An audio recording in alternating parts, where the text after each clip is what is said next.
কচুৰ আমি বহুত ধৰণৰ আঞ্জা বনাই খাইছোঁ বা পিটিকাও খাইছোঁ। আজি কচুৰ পিটিকাটো অলপমান বেলেগ ধৰণৰ বনাইছোঁ আৰু এইটো মোৰ ষ্টাইলত। বলক তেতিয়াহ'লে ৰেচিপিটো আপোনালোকৰ আগত শ্বেয়াৰ কৰোঁ।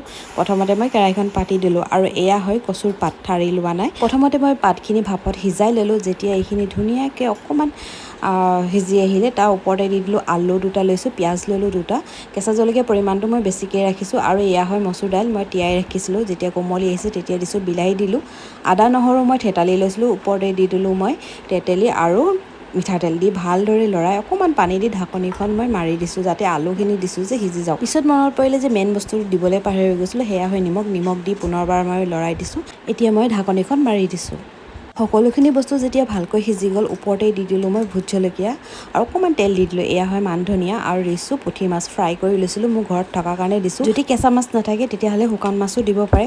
আৰু এই পিটিকাটো সঁচাকৈ খাবলৈ বহুত সোৱাদ লগা হ'ল। আৰু ৰেচিপিটো চাই যদি ভাল লাগিলে লাইক কমেণ্ট শ্বেয়াৰ কৰি দিব। নতুন চোৱাখিনি কৈছোঁ ফ'ল' কৰি দিব। বেলেগ এটা ভিডিঅ'ত